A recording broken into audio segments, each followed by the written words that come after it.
Call this meeting of the Reno City Council to order at 6 p.m. February 10th, 2014. Everyone please rise. We'll have the invocation by Mayor Pro Tem Jordan and remain standing for the pledge of the United States and the Texas flags. Shall we pray? Our Father, we come to you tonight with humble hearts, and Lord, we know that we are but dust and that Thou art eternal. Lord, we pray that you would just take control of the meeting tonight. Help us to do those things that are pleasing in your sight, and also do those things that are beneficial to our community and every citizen of it. Lord, we thank you for the ability that we have in the free exercise of self-government. So we pray for our community tonight, for our state, for our nation. We pray that our leaders might look to you for the judgment and the guidance that they need. Lord, we pray that you bless our lives to your service and forgive us wherein we've failed you. For we ask it in Jesus' name and for his sake. Amen. Amen. I pledge allegiance to the flag of the United States of America and to the republic for which it stands, one nation, under God, indivisible, with liberty and justice for all. Honor the Texas flag. I pledge allegiance to thee, Texas, one state, under God, one and indivisible.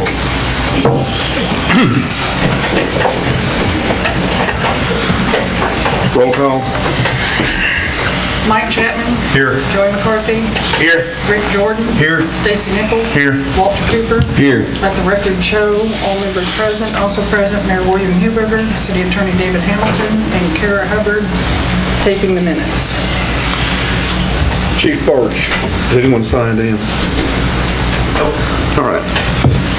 Being as we've got a large group of Boy Scouts and looks like family members here, we will skip on down item 9A, new business consent item, discuss take action on proclaiming February 2012 to be Boy Scout Month.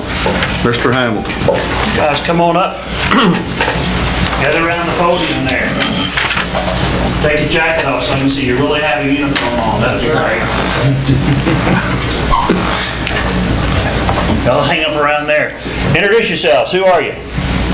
Garrett Campbell. Garrett Campbell. Campbell, okay. Dave Lamb. We need a shorter podium or bigger scouts.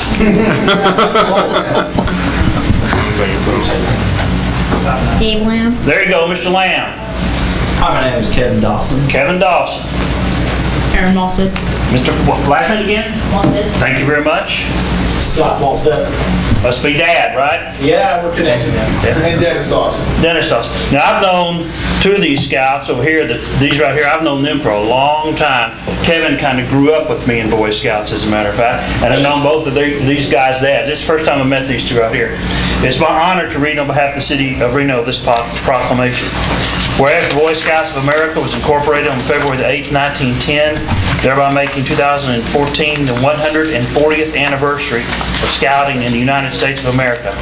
And whereas the Boy Scouts of America is one of the nation's largest and most prominent values-based youth development organizations, serving more than 4.5 million young men between the ages of 7 and 20. And whereas the Boy Scouts of America take pride in the heritage of this country and its role in the world while maintaining a keen respect for the basic rights of all people. And whereas the vision of the Boy Scouts of America is to prepare every eligible youth in America to become a responsible participating citizen and leader who is guided by the Scout Oath and law. And whereas the mission of the Boy Scouts of America is to prepare young people to make ethical and moral choices over their lifetime by instilling in them the values of the Scout Oath and law.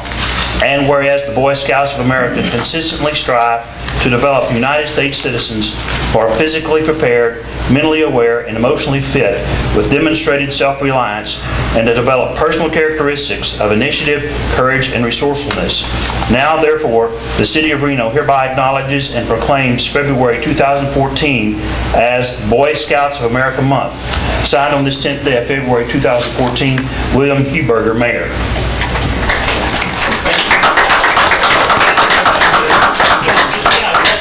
Scott Malstead. Mike Chapman. Mike, great to meet you. Mike Chapman. Mike Chapman. Joe.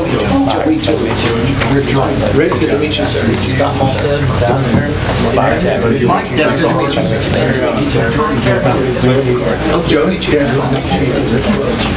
Thank you. What'd you do? Scott Boston. Nice to meet you guys. Thank y'all. Appreciate it. Good job.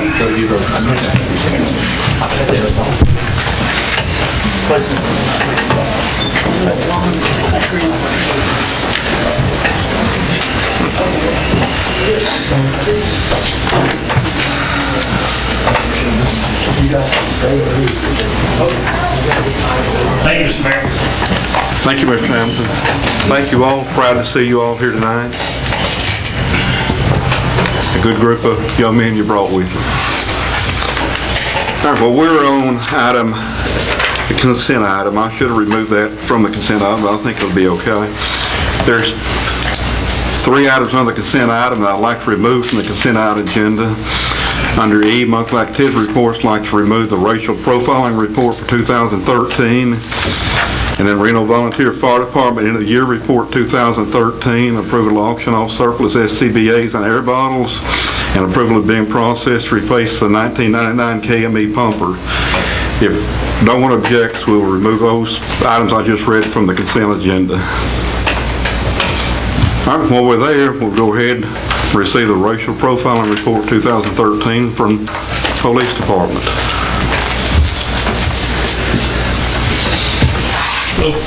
Has anybody got any questions about the report? The whole report is in the packet. That's basically the racial profiling report for 2013. Citations were, traffic stops and citations were issued, and that's basically what it is. And that will get submitted to the state by March 1st.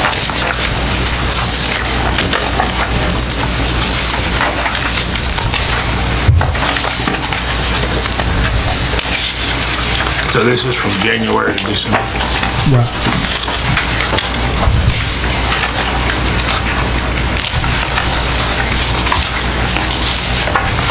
Anyone have any questions for Chief first concerning the racial profiling report? If not, I will entertain a motion to accept the report.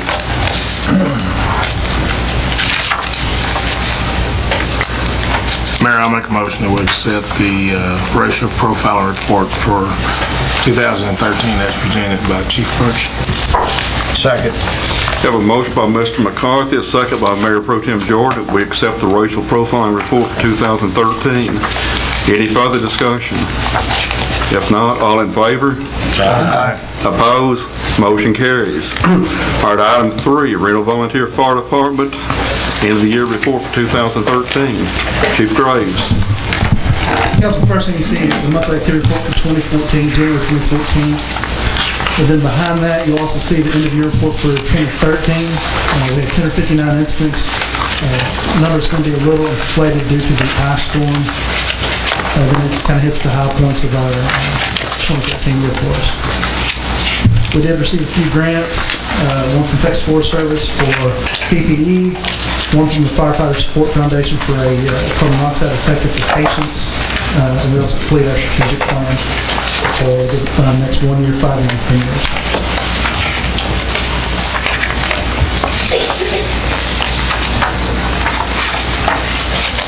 All right, I don't think we need any formal action on receiving the report, so we'll go to item A, approval of auction off surplus SCB. Well, anyone have any questions, Chief Graves, on the year-end report? If not, we'll go on to item B, approval of auction off surplus SCBA's and air bottles. We received a grant from FEMA, $70,000 plus for replacement of all our SCBA's. We have all those on the trucks and in service now. So we have these 16 SCBA's sitting in the station that Kelvin does. Since they're a different brand, different pressure, they're not usable for us anymore. We'd like to sell them all together as one lot. The issue is the city owns part of them, the fire department owns part of them. We prefer to just sell them as one big bunch, no guarantee on status of it, and you turn that money back into the fire department to use as PPE. That money would come through the council to purchase, it wouldn't just be turned over to the fire department. We just feel like one of our budgeted items.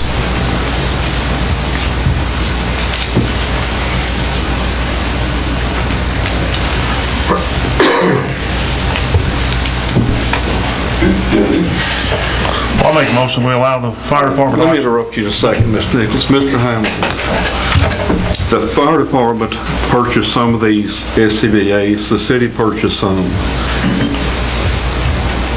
That's what I heard. All right, you know where I'm headed. Yes. How do can we dispose of all these in one lot, let the fire department handle that sale, or do we need the city to handle it? How do we need to do this? You can, the problem comes with dividing the money up afterwards. If the city had some interest in that, how is that money then all going to go into the fire department?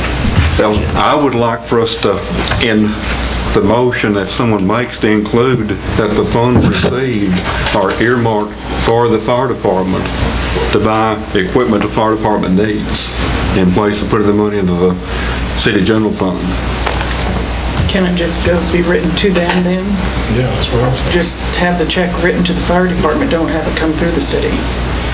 I don't see a problem with that. If you want them to handle the sale, then you can say whatever the proceeds are, our part of that at least goes over there for them to buy some equipment with. That's part of the budgeted money we're going to send out.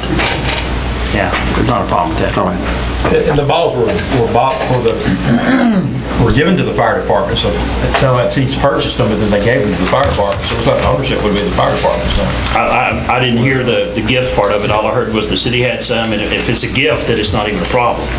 If the city gave them away, there's not even an issue. I don't know if it was, Their city of Reno tags on, there were, now after the been through a few fires, the adhesive's gone off and we lost the tags.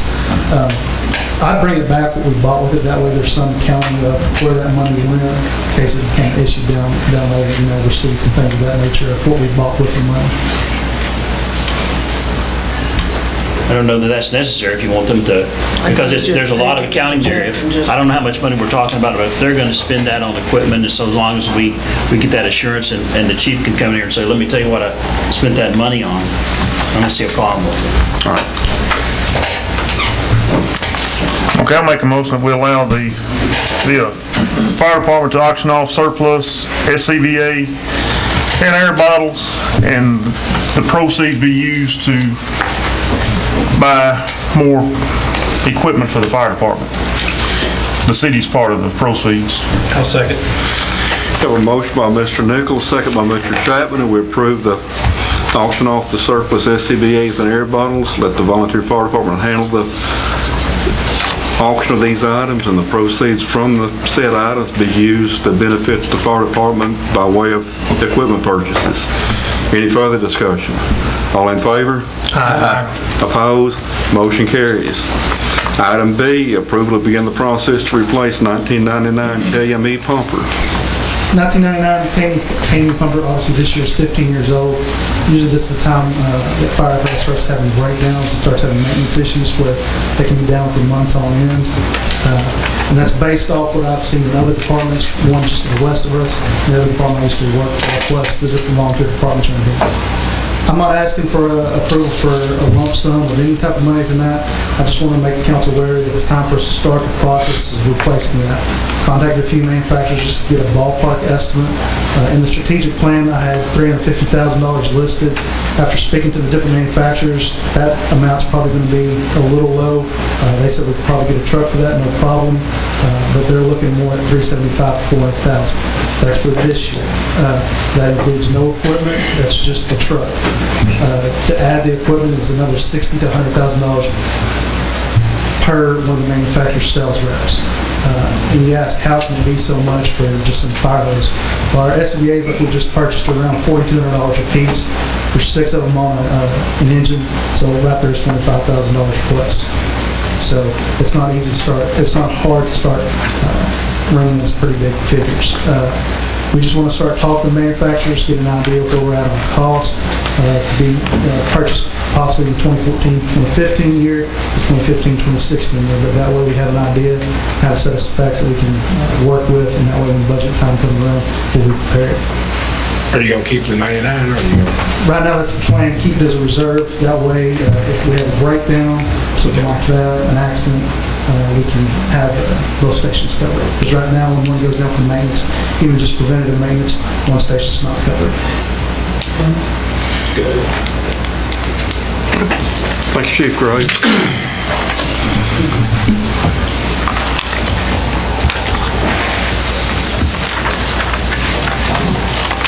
Mr. Hamilton. Yes, sir. We've had several more scouts come in since we did the proclamation. Would you like to introduce them? Guys, stand up and come up here to the podium if you didn't get to be a part of the proclamation. Come right up here and say who you are, okay? And speak up loud because there's My name is Matthew Bland, and Thank you very much. My name's River Brown. My name's Kim Wall. Emma Wall. Any big people want to stand up here? I know some big people. Mike Tucker, Scoutmaster, these fine young men. Thank you. Fine young men. Appreciate y'all. And Rick Hammer, committee member. Thank you. Thank you all. Thank you, guys. Got a scout meeting to go to. Go ahead. We're gonna city council for a while, but you're welcome to stay if you want to. Thank you. Thank you all. Thank you. I thought we were going to have a crowd for the rest of the night.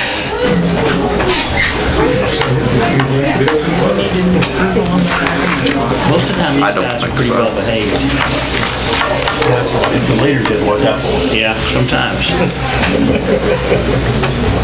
All right, let's go ahead and finish item 9, new business consent items. Discuss, take action on approval of monthly bills and purchase orders for January 2014. C, approval of minutes for the January 13th, January 22nd, January 27th, 2014 council meetings.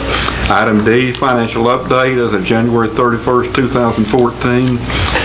Monthly activity reports 2014 from Public Works Department. Jerry, do you have anything you want to say on that report, or? No. Okay.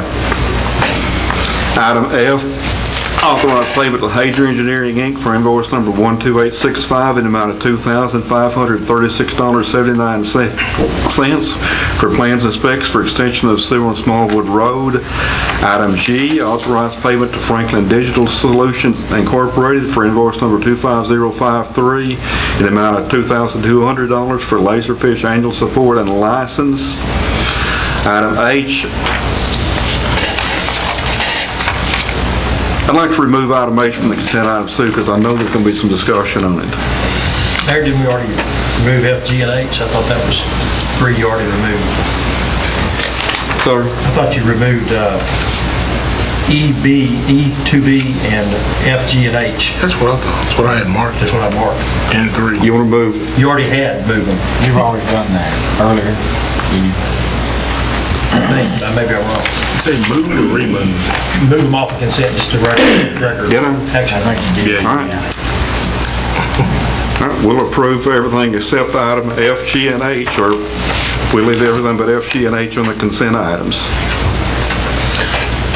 Do we need to approve the fire department to begin looking? I think we skipped over that when the Boy Scouts came know in. that we need informal to start a process. I mean, they're going to take no action whatsoever. Okay. They're going to bring something back. I understood it's just start to look at the next couple of years' budgets to see if there's that kind of money around, and he's going to bring that data back so that when it comes to budget time, we can start. You know, I wasn't on the council back when the city bought that pumper, but I know some statements made, and both parties were erroneous for believing and making the statements. You know, everybody's heard it now that, you know, if y'all buy this truck for us, we'll never come back and ask for another thing. You know, whoever said that, whoever believed it, there were some fools involved. Our trucks wear out. I make a motion to approve consent items 9B, C, D, E, 1 and 2, A.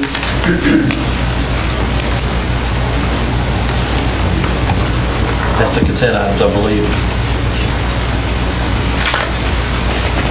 Did I get a second? Second. Have a motion by Mr. Chapman, a second by Mayor Pro Tem Jordan, and we approve consent items, item B, C, D, E1, and then 2A. Any further discussion? All in favor? Aye. Opposed? Motion carries. All right, item F, authorized payment to Hager Engineering, Inc. for invoice number 12865 in the amount of $2,536.79 for plans and specs for extension of sewer on Smallwood Road.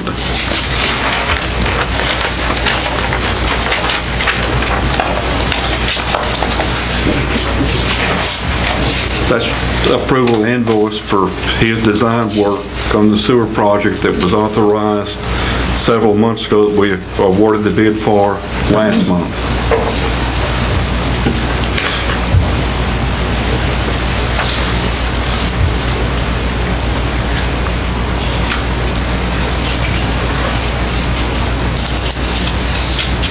Mayor, I'll make a motion, we authorize payment to Hader Engineering for invoice 12865 in the amount of $2,356.79. $2,536. $2,536.79. Is that better? I'll second. Have a motion by Mr. Chapman, second by Mr. Cook, that we authorize payment to Hager Engineering, Inc. for invoice number 12865, the amount of $2,536.79. Any further discussion? All in favor? Aye. Opposed? Motion carries. Item G, authorized payment to Franklin Digital Solutions Incorporated for invoice number 25053 in the amount of $2,200 for Laserfish annual support and license.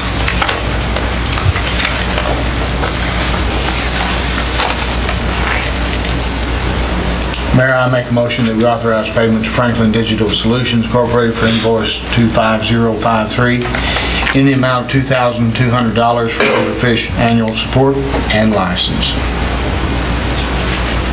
Second. Have a motion by Mayor Pro Tem Jordan, second by Mr. Nichols, authorized payment to Franklin Digital Solutions for invoice number 25053 in the amount of $2,200. Any further discussion? All in favor? Aye. Opposed? Motion carries. Item H, authorized advertising for debris cleanup and disposal due to the 2013 ice storm.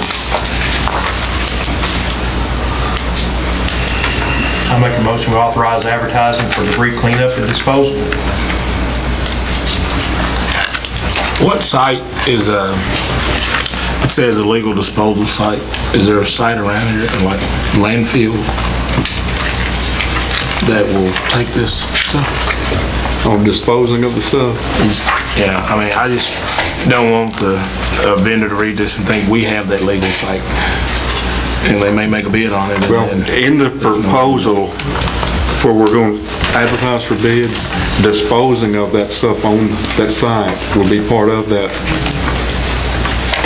bid solicitation. The current drop-off site we're talking about? Yeah. Right now, what we're looking at on the debris cleanup is for them to make, 2 or 3 passes through town, pick up the streets, the debris on the curbside, out of the ditches, cut the hanging limbs over the streets in the right of way, and dispose of the debris that they collect along with what we have already collected in an approved legal manner. But where's the disposal site? Well, our choices are we burn it or ship it. Where it's at is the The disposal landfill, site. the Ritter landfill. Where it's at is where it's at is the disposal site. We really do digging a trench. In burning it, we would dig the trench, right? Or can we do that? Well, now the people we've been talking to, they're saying we won't even have to do that. They do. They're saying that they can burn that Without that? without that. Yeah, but before we burn, we'll have to get approval from TCEQ and jump through some hoops.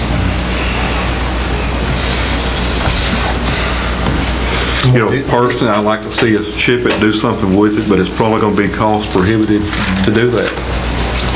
And if we do this in the bid opening very in a quick manner, get them back quick. We don't just wait 3 months to get bids back. And give the shortest time possible. It's gonna be legal.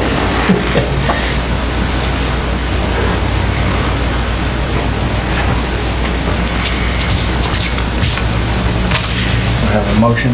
I've got a motion, I've got a second, or a motion, I don't have a second. I'll second. All right. Have a motion by Mr. Chapman, a second by Mr. Authority.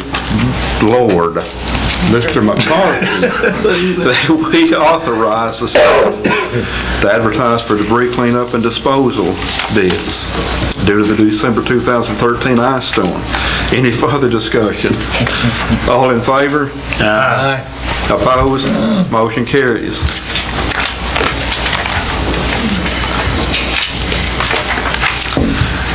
All right, new business, discuss, take action on. A, consider approval of resolution number 513.9, ordering election.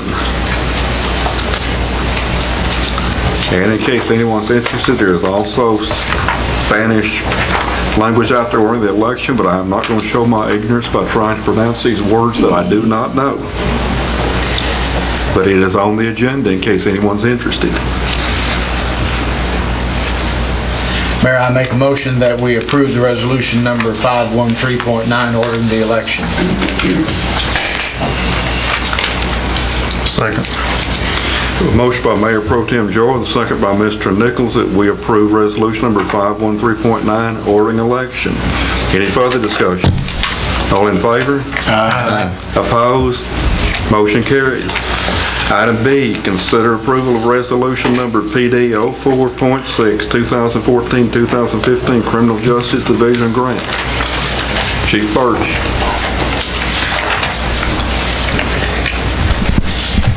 Just like the briefing sheet for the council packet specifies, Criminal Justice Division grant is due the end of the month. I'm trying to apply for some money. The main goal of the funding source, if granted, is to replace our laptop computers. They're pushing 5 years old. Some of them are at 5 years old. We've got old software on them that needs to be updated. The best way, most cost-effective way, unfortunately, to do that is to buy new computers. To upgrade the operating system on it would mean upgrading some internal components. Buying new software would cost a few $1,000s. New machines are going to be the best way to go. Again, that's the main goal of that grant application, is to do that. That resolution is required when I apply for the grant, to upload it into the electronic e-grant system.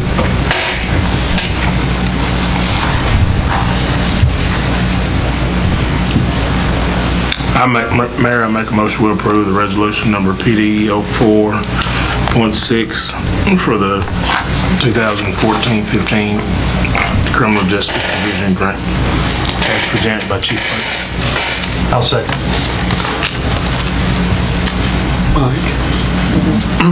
So a motion by Mr. McCarthy, a second by Mr. Chapman, that we approve resolution number PD 04.6, 2014-2015 Criminal Justice Division Grant. Any further discussion? All in favor? Aye. Opposed? Motion carries. Item D, City of Reno water meter readings, procedures, and/or policies, including routes, number of personnel, reading meters, number of rereads, number of errors, and any other items involved in meter reading. If I don't hear objection from the council, I would like to meet in executive session with the attorney concerning this item before we discuss it. Is that CND? Sir? Did you do CND? Item 7C and D. Item C. You skipped C. I skipped C. What did I do that for? All right, let me back up, because I drew a line and I want to reword it next time. Thank you. You're welcome. Consider approval of ordinance number 2014-1, disaster surcharge.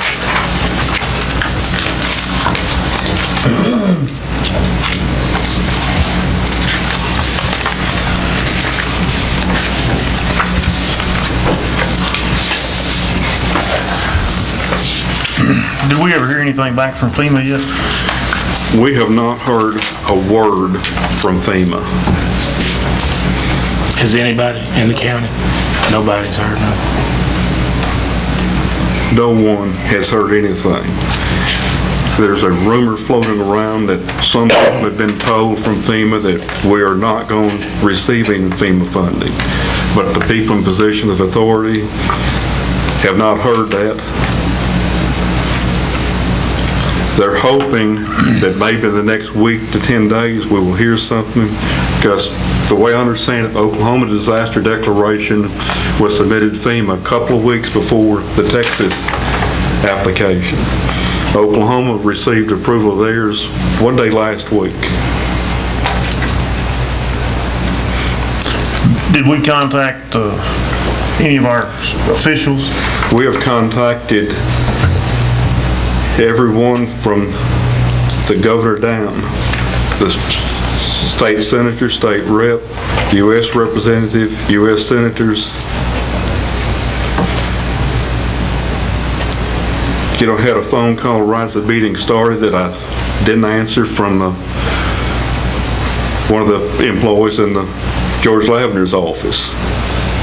I'll call him when the meeting's over, when we take a break here a little bit, and see what he had to allow. Like when we discussed in the call meeting, we talked about funding the disaster. We've got to do something to start getting some money back in the bank for all this money that we've already spent on this disaster. It's not going to bankrupt us or anything like that. It's just going to create problems when we start closing this fiscal year out. When we spent, we've already spent $60,000 that, we didn't really budget for the ice storm. We've got the money in the budget for the items we spent it on, but, we're going to be not doing a lot of things we budget to do, street-wise, drainage-wise, even water and sewer-wise. We spent a substantial sum of money picking up trash, pumping sewer during the ice storm. I don't like this fee any more than anyone else, but I don't see any way we can do it otherwise if we don't receive some outside assistance.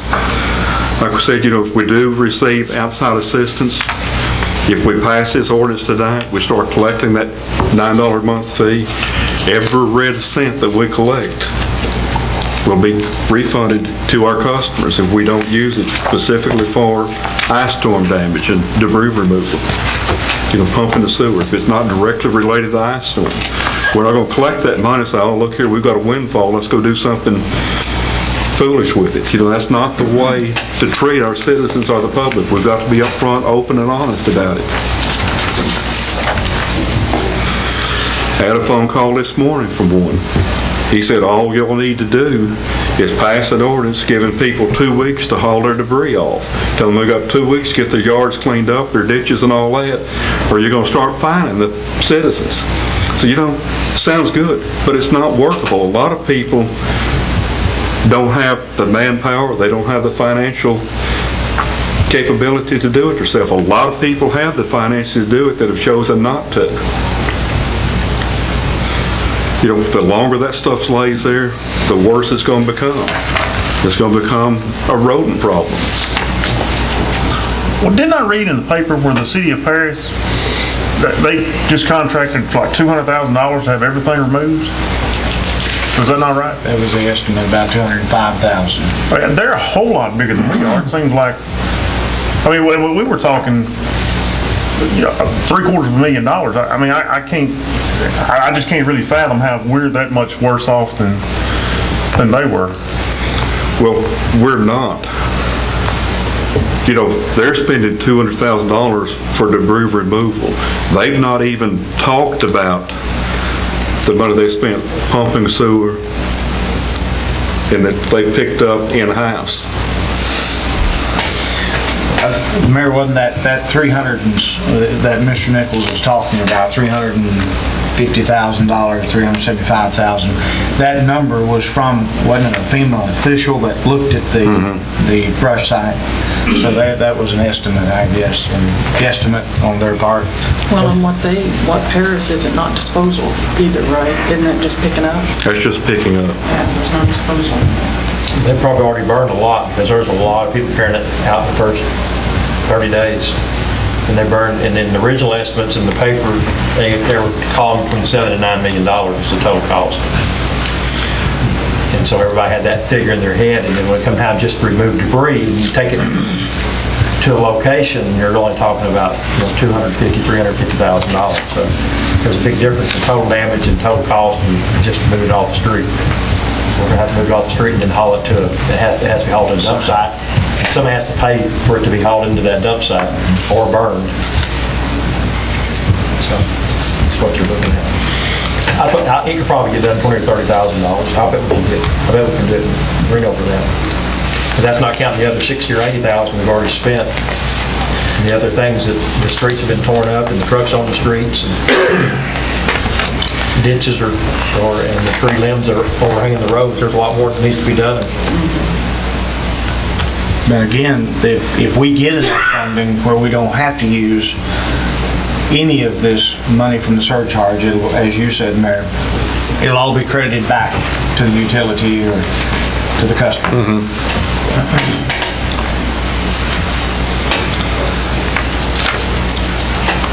Chief Parks, the estimate from FEMA on the number of yards on the dump site, Yes. 20,000,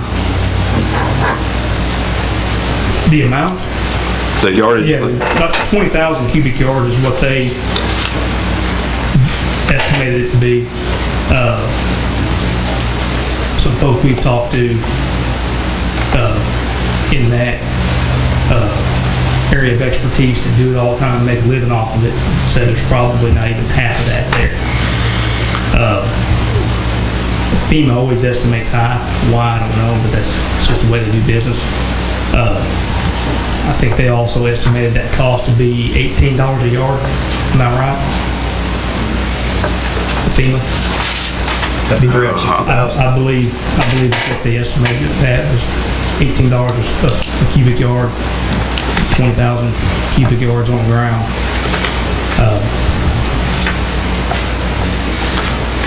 I'd be dumb to tell you what I think it would cost the city of Reno. I mean, I have no idea. I don't think it's going to cost what FEMA says it might cost. It's going to cost a chunk, though. I mean, But we don't know. I guess it probably stupidly gets it around $40,000 high. I mean, I don't know. Is that just what's on the site, though? We're not talking about what's on No, the that's- street. I'm thinking citywide. Citywide. What's there at the collection site and probably still curbside. And the hard part about it is, I think even after whatever we do, if we decide to go out for bids, if we have somebody come in and do it professionally and get it done and over with in the next couple, 3 weeks, whatever they say it's gonna take, you're still gonna have some folks that are still training. I'll still think it's gonna be picking some stuff up curbside for a while. What would be the big mess we got now? I don't know. But I mean, either way, we gotta do something about it because springtime storm season's coming and all those lands laying on the ground is gonna be a big problem if we get 50, 60 mile an hour winds. And the stuff hanging. Gary, you got any thoughts or concerns or comments?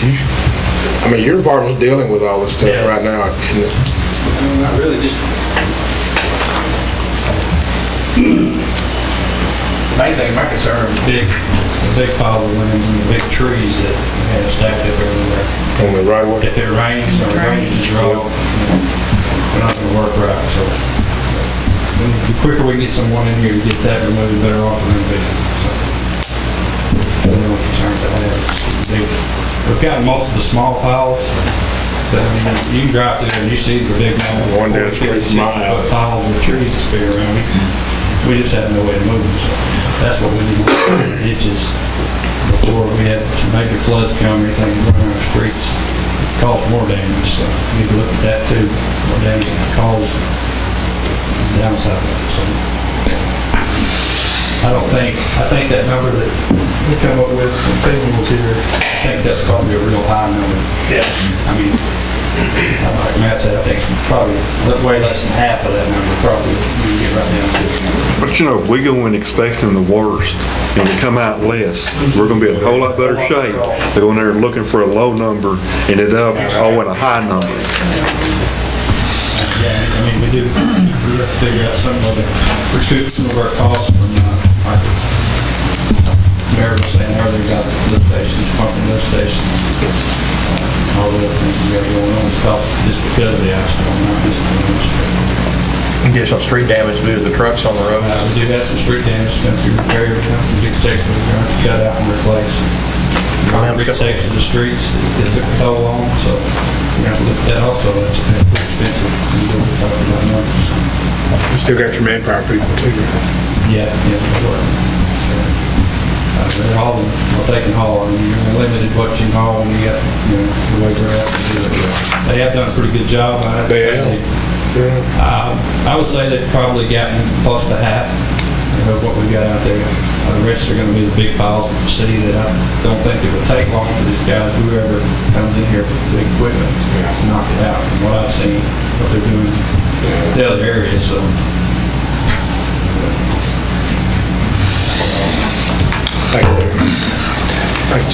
But here's my problem. I mean, I've seen the budget just like everybody else has. But when any government body, even one that I'm associated with, can just pull a number out of the air and say, well, let's just do $9, for example, and we'll do it until we get the reserve built up. I mean, I just have I know we're going to have to do something, but I think we need some more I mean, it's a big difference between 40,000 and $750,000. I mean, we need to get a good estimate of what this is going to cost us and get a time frame of rebuilding the reserve back up. Yeah, that's what I was asking for last time. What would be the cost, even the site up there to clean up? But I mean, it's. I agree with what you're saying, Stacy, as far as if you just pick a number and you out of the air. If Chief is right, if with $40,000, and in my mind, I was thinking, well, maybe if this company or some company could come in and do it for, maybe get it done for, say, $50,000. But if it's $40,000, then based on what we've already spent, we're pushing well over $100,000. Right? We're in a weather situation right now where they're talking about freezing rain, freezing drizzle. I think it's more so than what they thought earlier today we were going to have possibility to forecast. We still got 6 weeks of winter left. And then the spring storm season, and our reserve is we're into it. We've got issues, the Chief said, with wind and spring storm seasons. We've got issues with, Jerry said, drainage. If this remains in the ditches on the ground, we've got issues with rodents, snakes, a number of issues. And I guess if it remains on the ground, some areas standing water will be created by it, and then mosquitoes you've got. So, and they've done a lot. That dump, you can look up there, that brush site, but what were we, over 2 months into it now. And so, I think we just, I'm like every one of you, I just hate the thought we have to impose a surcharge, but I just don't know what else we can do. Well, I'm not disagreeing with that we need to do something to create some money. There's a big, I mean, even if everything is totally complete for $200,000, that's a far sight from the number that FEMA gave us. I'm just saying we need to get because if it was $5 instead of $9 because the numbers came down, I mean, we still build our reserve back up. But even at the $5, it was $50 would be huge before you get that back. But to look at it, to put it if you have a plan on how you're gonna pay it back before you go and get the bids and expend the money, is what they're really looking at. If you have a plan in place of how you're gonna replenish it, instead of spending the money and then coming up with it, they want to see that you got a plan. Right. My whole, it's just the idea that we can do this bothers me. You know, I mean, what's the limit? Anyway, that's my thoughts on it. Well, it's about the only thing we can do. I mean, the only place we can go in this situation to get immediate revenue. To the community. Now, and I agree with you, I understand. You weren't here at the last meeting when we discussed all this, were you? What do you think? What do you think? How much does the $9 estimated raise per month? About $1,300 a month? No, there's about 1,300 bills. 1,300 meters. So 13 times 9. 11,000, I think. About almost 12 grand, 11,900. 12,000. If 1,300 accounts at $9 generate $11,700 a month.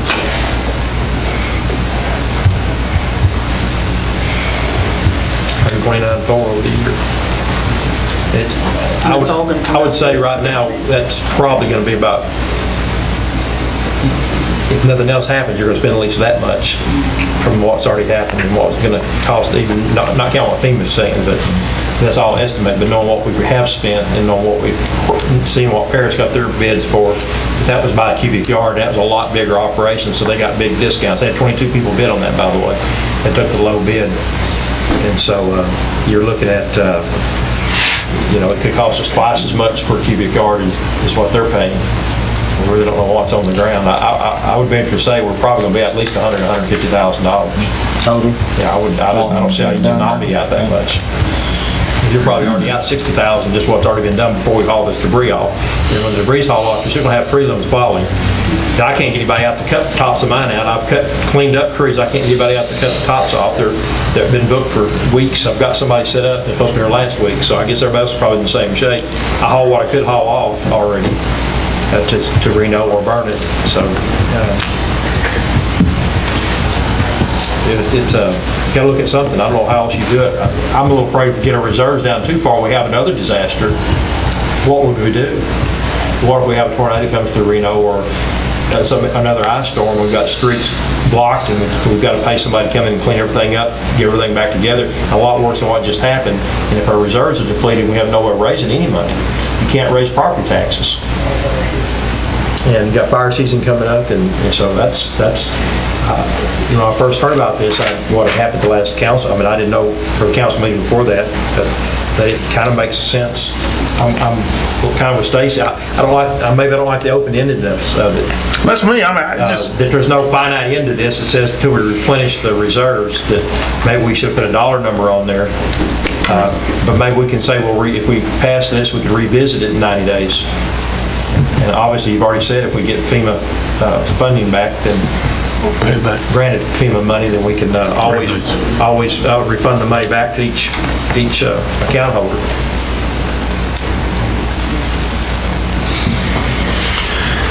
We're not going to know how much debris is out there to pick up until we have it picked up. I mean, we can sit here and pull all the numbers out of there we want to, and all we're doing is giving ourselves a warm fuzzy or a sick at the stomach feeling, one of the two. I mean, I don't think there's anyone that could drive the streets and tell us that there's X number of yards there. I'm sure there's someone that'll drive the streets and say, hey, I'll pick it up for X number of dollars.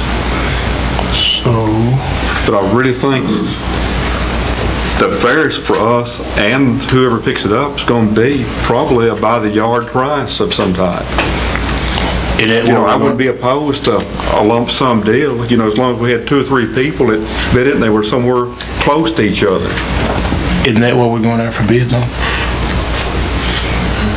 Find out how much it would cost to get all this mess cleaned up. So then we'd have a kind of a ballpark figure on what we... But this is the plan to get in place, so when you go out to bids to spend that money, you have a plan on replenishing that money. But we've already approved to go out for bids, right? Right. But we haven't accepted bids yet. So when the bids come back, this plan would be in place for when you accept a bid. And, you know, I don't have a problem with the council Raise saying, it you know, again? excuse me, go ahead. Can't we raise, implement the surcharge then once we find out Put it exactly back how much another it's month or gonna two, and then cost do us? that farther down in the year, because we're in the 5th fiscal period of this year. I like Stacy, I mean, that's what I was asking or leading to last meeting as to, you know, if we had a bottom line figure on what it would cost before, because the $9 may not even be enough. Or it could be, you know, $6 is what it would cover. Well, we know we're at 50,000 right now. So if you get 11,000 for the next 7 months that are left, it'll be 6 months billing that are left. Then you'll be just paying in this year what's already been spent. By next month, it'll be, we're spending 3,000 to 4,000 a week on payroll with hiring partners. So it'll be another 10,000 by next month. So I mean, even the $9 would just replenish this year if we spend no more. If we start this Right away, yeah, March, I mean. because they go into March billing. Really, actually, we've spent more than, when you figure what the pumping last month in December, that we've spent, how much was that? Well, that was 15,000, but that's included in there, but In the 40? no, in the 50-some. 50? We're 50-some. I thought we were pushing 60 with that. We're at 53,000 right now, but that doesn't include everything that offsets, like on the payroll, and That's that's just the bottom, easy. the sewer pumping, is that the same fund? The what? The sewer pumping, No, that comes, but it would be out of the storm. It depends on if we're gonna pay for it with the storm, or if we're gonna pay for it out of the system fund. Right now, a lot of the stuff's being charged to the system fund, that should be general fund. The pickup's being charged to contract labor in the system, which it shouldn't go there. It needs to come over into the general fund, but the money's not there. So right now, until this gets implemented and we start and we can set lines in the budget for revenue to offset and set up a line for expenditure, then we'll get everything moved into those that lines. line. But we're just waiting.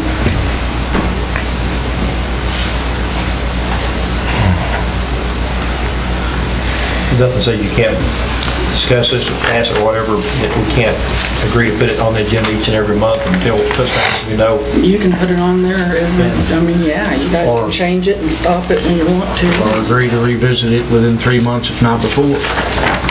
on this ordinance, the 2014-1, bottom paragraph where it says it was passed, and is that the right date, January the 13th, or was that our special meeting we had? No, if you look at the dates that are all on there, which I gave you mine. I wouldn't hear In it. order for it, the billing cycle that will go out at the end of February will be for January 20th to February 20th. That will go out the end of February to be due March.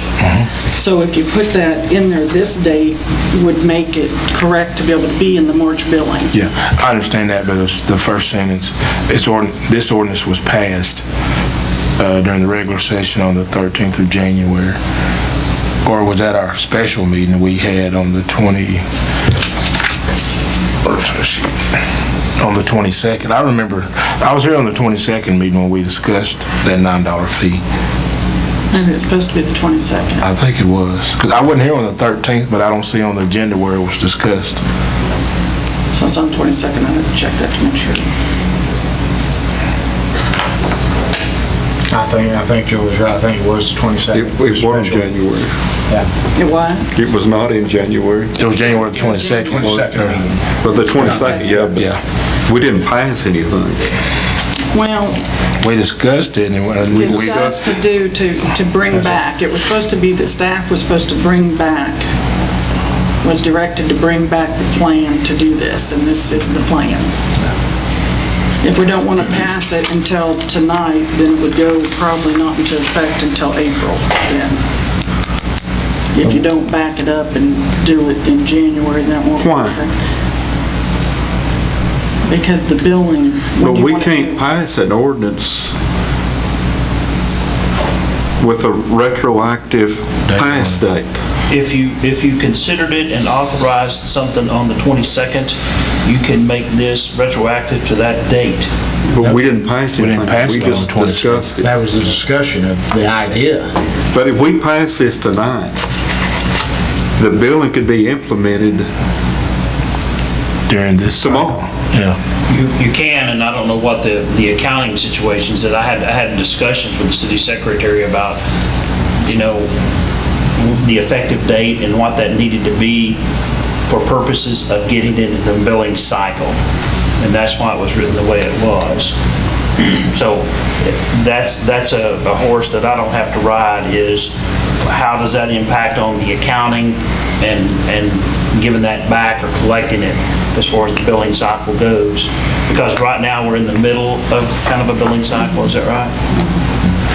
If we put it on there to be implemented for the February billing cycle, Be doing March. if you word it, if you word it for the February, January, February, because it's from January 20th to February 20th or thereabouts. If the council said we want to make it effective tonight, could you bill it on the very next bill that goes out? Is that going to cause an accounting problem? Thanks the question. Yeah, it won't as long as it's worded. I mean, as long as I know it's the people, as long as you say it's okay to come in and say, my bill's from the 20th and this was implemented on the 10th, and why am I getting billed this month for that? So the language would need to say that it's effective today, and if you do it, that it needs to be on the very next bill that people get, regardless of what the service is for, the surcharge goes in. Okay. And it was actually discussed on the 22nd, and you said the bills run from the 20th, so I mean, that would kind of fit Do in. it anyway, yeah. And still, we need to change that date, because I don't think, because I wasn't here on the 13th. We'll change that whole last paragraph. That whole last paragraph will just be, if it's done, it'll just be adopted at this date to be effective the next billing cycle. To be effective on the current bill.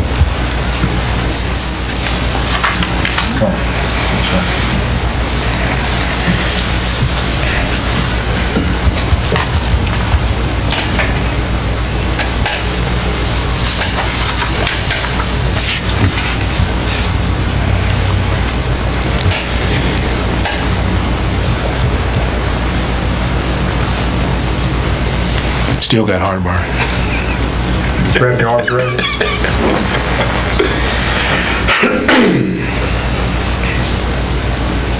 I know it's a lot easier if it's $20,000 and you're going to pay it like this.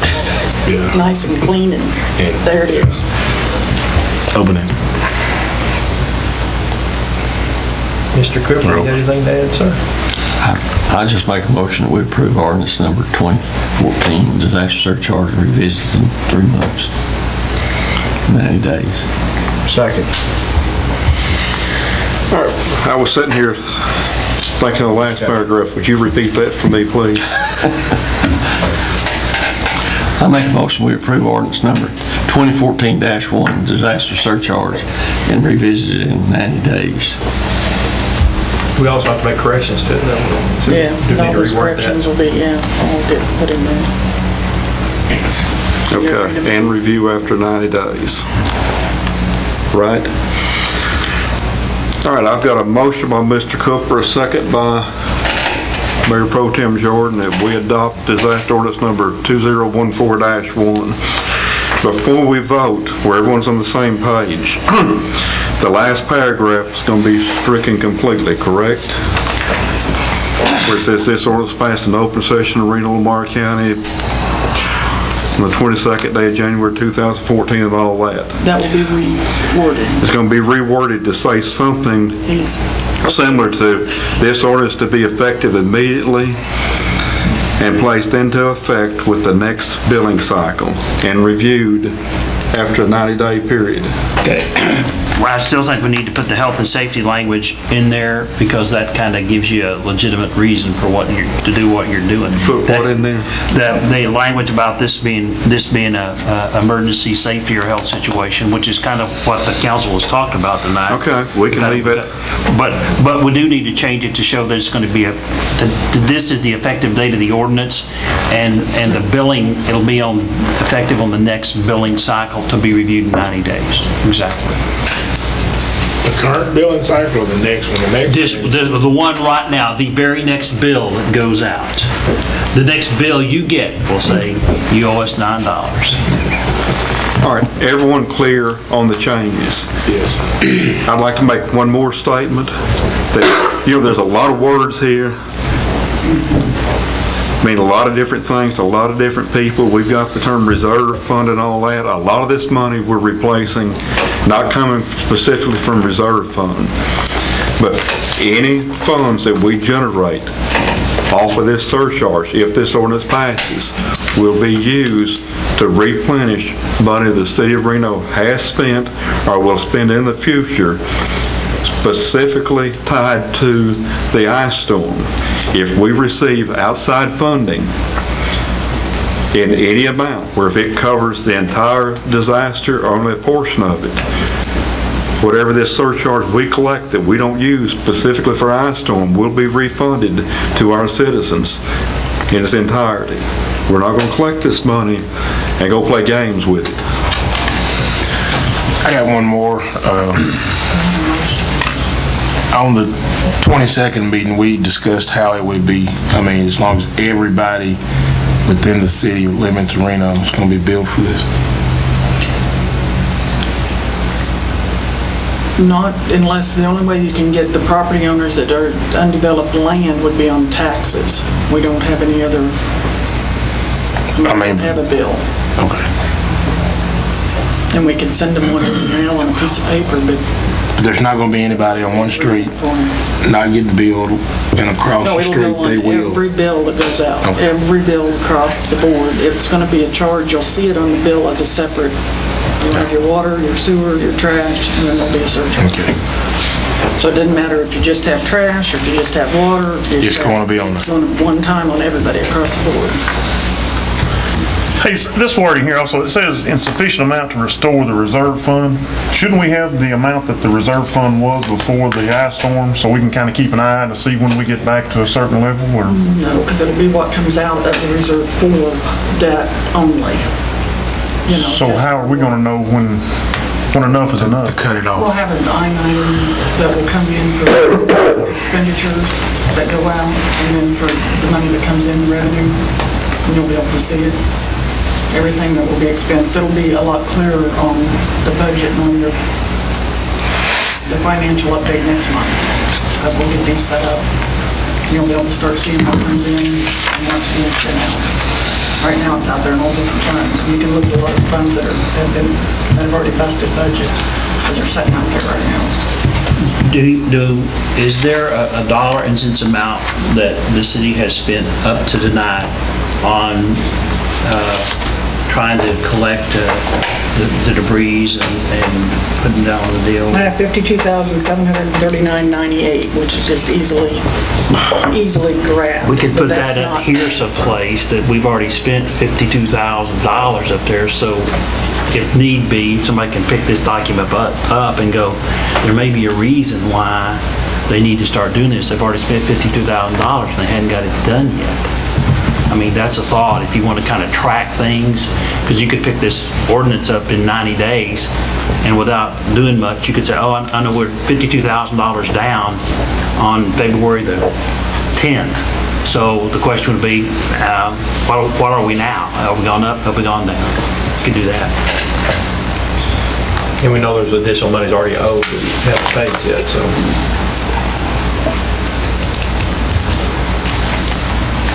All right.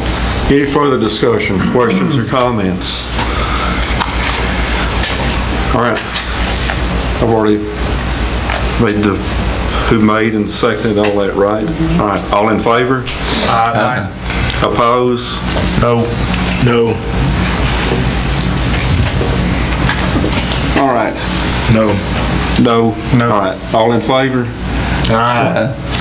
Okay, motion passes 3-2. Hey, I'm just thankful I'm not sitting in one of y'all's places now, because I honestly couldn't tell you how I would vote. I really couldn't. I got concerns both ways. I do too, but we got to get some. But, money in reality, we've got to do something. That's right. And, I just hope that we get a phone call in a few days that makes this issue a moot point. Absolutely. Before the bills go out, we have the end of the month before they go, so. We're gonna have to put it on there. I hope we have to rescind this thing. Yes. Absolutely. All right, let's move to item 8, new business, discuss take action on policy and procedure manual and compensation classification plans.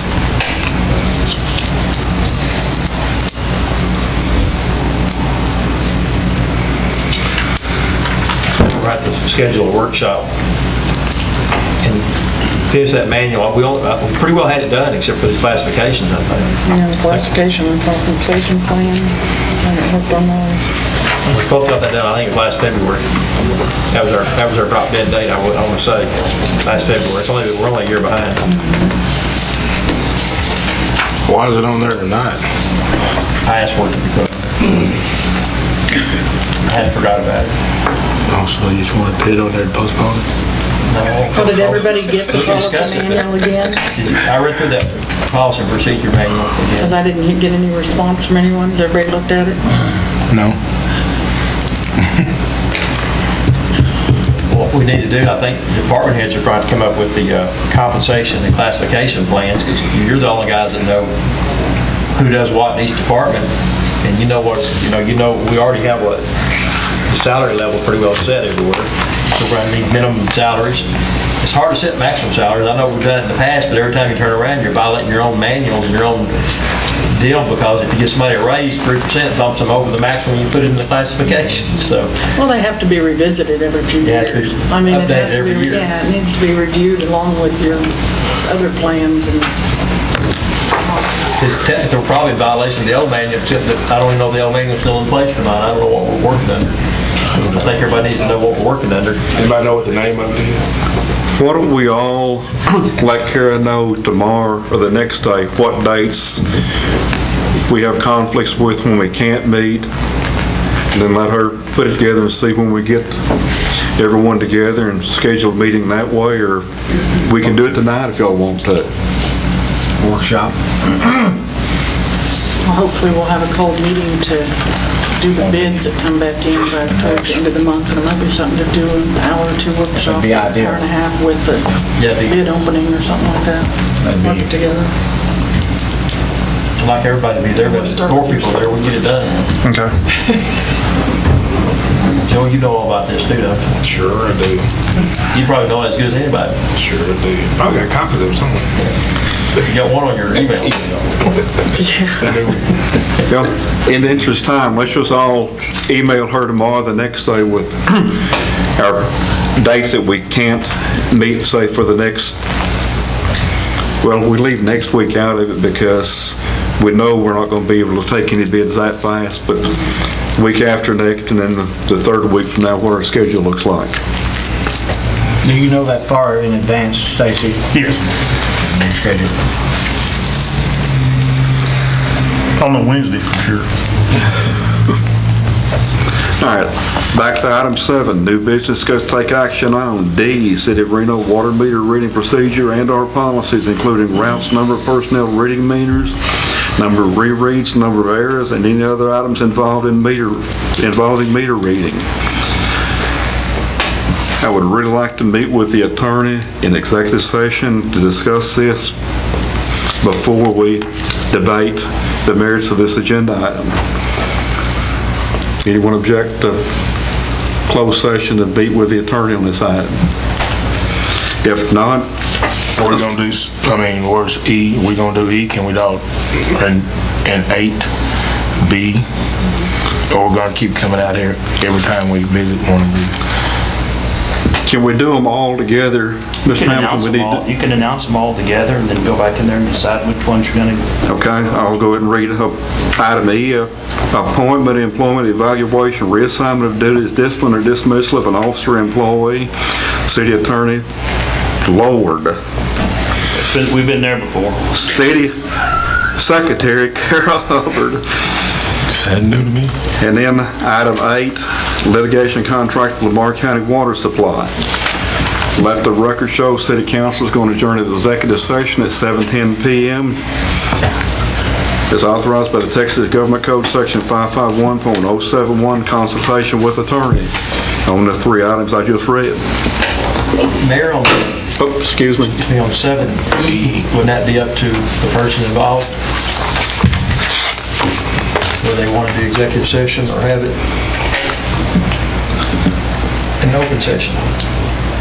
What's possible? Well, I would really like to meet with the attorney on it before we discuss the merits of the case, get some guidance from the attorney, but if the employee that is object of this so desires, all this discussion can be done in open session.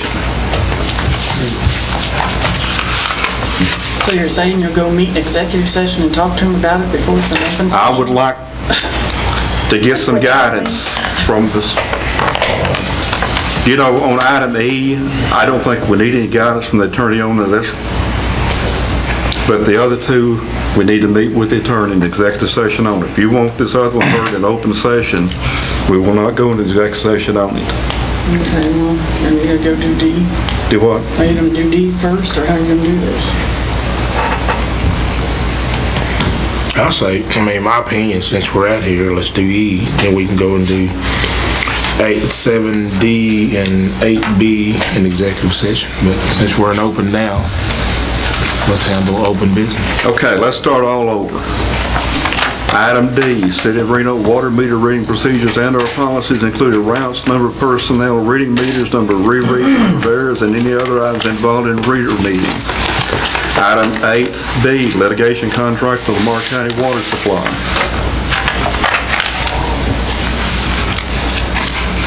If no one on the council objects, the city council will adjourn to executive session at 7:12 p.m. to discuss those two items with the city attorney as authorized by Texas Government Code Section 551.071, consultation with attorney. Hearing no objection, we will adjourn into executive session at 7:13 p.m. All right, let the record show that the City Council reconvened in open session at 7:46 p.m. Item 7, new business, discuss take action on D, City of Reno water meter reading procedures and/or policies, including routes, number of personnel, reading meters, number of rereads, number of errors, and any other items involving meter reading. City attorney informed the council that was really not sufficient posting on the agenda to be declared a personnel issue to be discussed in executive session. So after hearing his advice, the council adjourned from that executive session with no action taken. Item 8, obit. He still wants to talk about it, I think, in open session. Well, I'm getting through with what happened in executive session right now. Item 8, old business, discuss take action on litigation contract with Lamar County Water Supply. Let the record show no action taken on that item in executive session. All right, back to item 7D again. City of Reno water meter reading procedures and our policies, including routes, number of personnel, reading meters, number of rereads, number of errors, and any other items involving meter reading. Mr. Cooper. I brought this up several months ago about meter reading was insufficient for having two guys to read meters. And I've got a map here.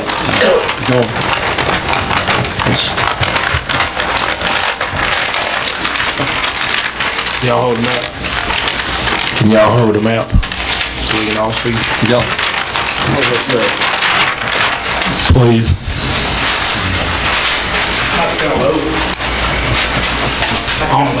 I don't think you can do it by yourself. Hey, stand up while you hold it. I'm blocking the camera. There are 9 routes in the city of Reno. Now I'm just going to start. Whoever who did the routing of the routes, they did a real good job for what I mean. I'll start here at the top. This is Route 60. Starts up here at Smallwood and Meadow Lane. You see right here, where the route goes, go down Meadow Lane, around, back up, back over Meadow, back over Smallwood. He gets back in his truck and reads down Smallwood Road. He parks his truck here, on Lakeshore Drive, 195. He walks around, back around, all the way back. That's one man. You know, what does the other man do while he walked in and reading meters? Is that well never route? There's a start over here at Pine Mill and the Pine Valley. He walks around, up, down, back to his truck. 2 or 3 hours. What does that man do while he's sleeping, messing around? After that, or? Same thing on all of them. You see where they start, go around. It takes one man to read these meters. If you want to look at the map any closer, it'll show it. But what it costs a year. Thanks, there we Just go. one man to be out there in that truck. Costs approximately $6,800 a year for this one man to be in that truck. And this is one man's job. We're not doing our customers right by paying this man to be in his vehicle, driving and sleeping. The mayor has brought it to the city secretary's attention. Go over and look at what the man was doing and sleep in the truck.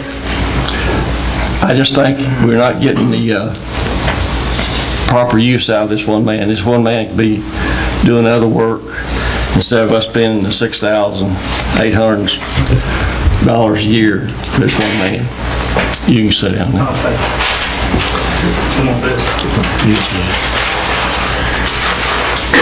Have we had an employee asleep in the truck? Mayor, have we? It was brought to my attention that it left up at 11 o'clock on the I just included that. This is the first I'm hearing about us sleeping in the truck. I've never heard about that. I couldn't hear you, Jerry. Excuse me. It was brought to my attention one morning that it looked like one gentleman was sleeping in the truck or whatever, it was laid back or whatever it may be. I have no proof to, other than just what I was told, but I don't feel like that's what it is. How many readers do we have? As far as Meter readers? guys, Yeah.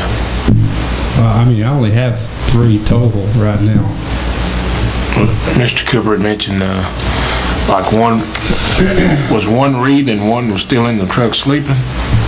Oh, actually, that was one day. But what I was talking about, we got one man sitting in the truck doing nothing, driving around, this other guy to read meters.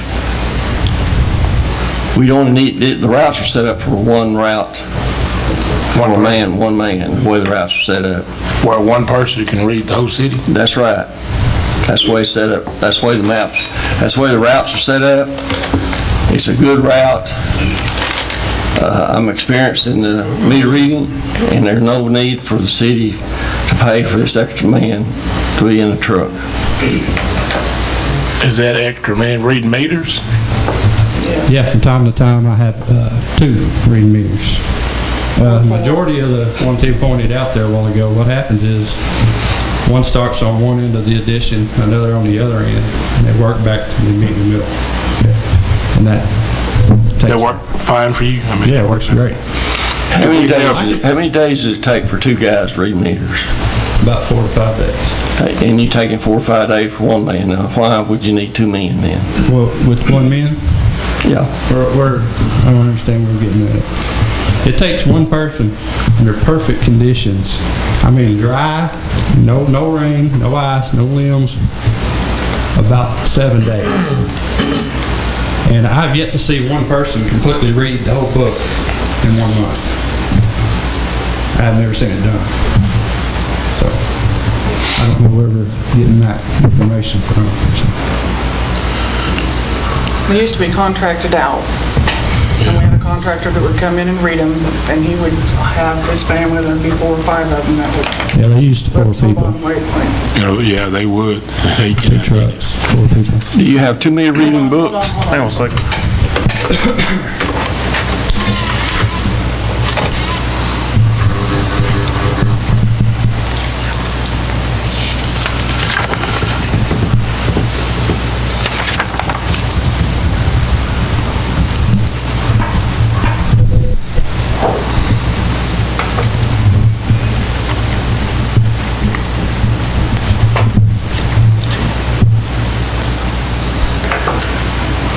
Okay. I try not to have 2 people, one driving, the other one around dropping them off reading meters. Okay? Occasionally, that happens on the long routes, but when we get to the neighborhoods is where we can knock it out pretty quick with 2 people. There's times when you just got to have 2 people out there. I mean, one can go ahead of the other and get your pumping water meter boxes out right now. The last 3 months have been terrible for me, for reading meters. So I've actually had to read a book myself this last month to make sure we got it finished up.